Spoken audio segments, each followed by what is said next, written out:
Let's try and make sense of this all. Joining me now for more on the stories. Headlines today is Maha Siddiqui and Saurabh Shukla from Hyderabad House. With me in the studio is Ambassador G. Parthasarthi.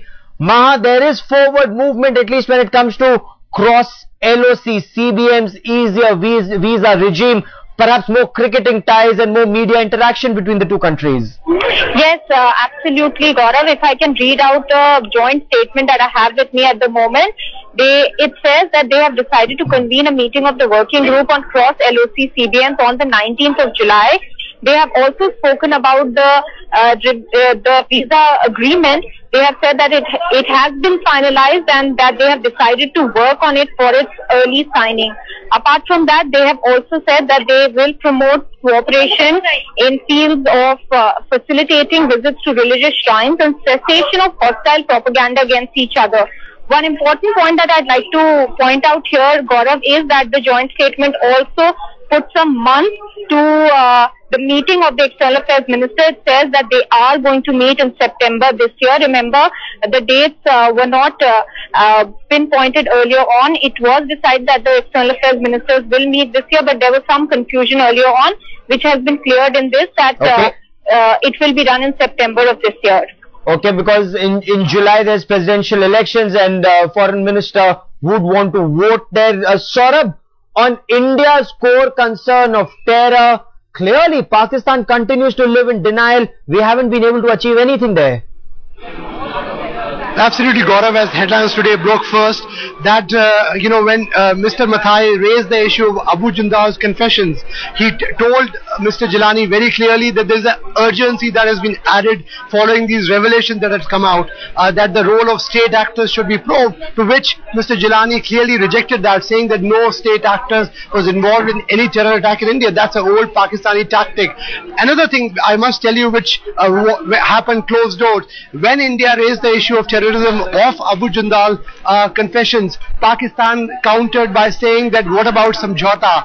They basically are linking 26/11 attacks with the Samjhauta attacks there, and India obviously said that there's no linkage at all of that. So obviously this is something which is happening. This is an old game, but clearly Pakistan not willing to address India's concerns on the issue of terrorism. That's clearly evident. Even though they've talked about Bonhomie publicly, the fact remains that behind closed doors on core issue, when it comes to, from India's standpoint, core issue of terrorism, Pakistan is not willing to do much.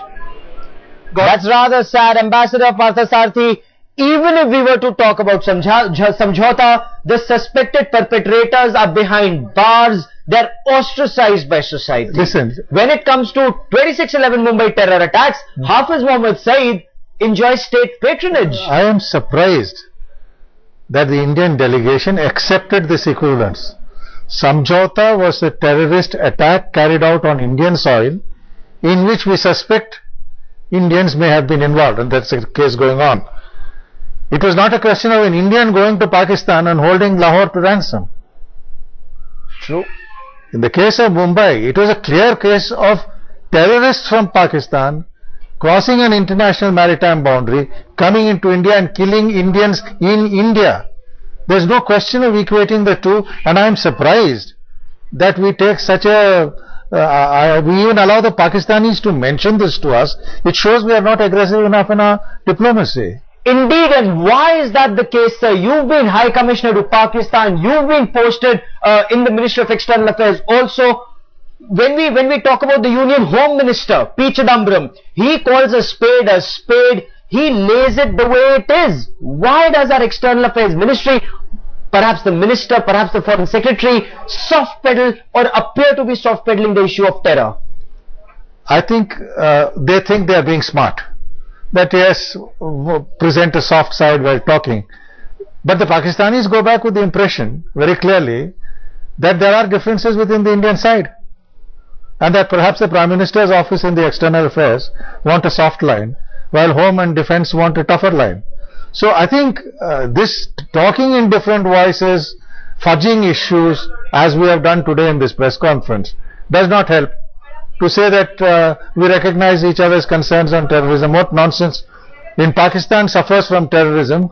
It is terrorism created by its terrorists. Yeah. We suffer from terrorism by terrorist armed and trade in Pakistan. Why do we equate the two of us? And this is the External Affairs Ministry primarily guilty for this, is beyond me.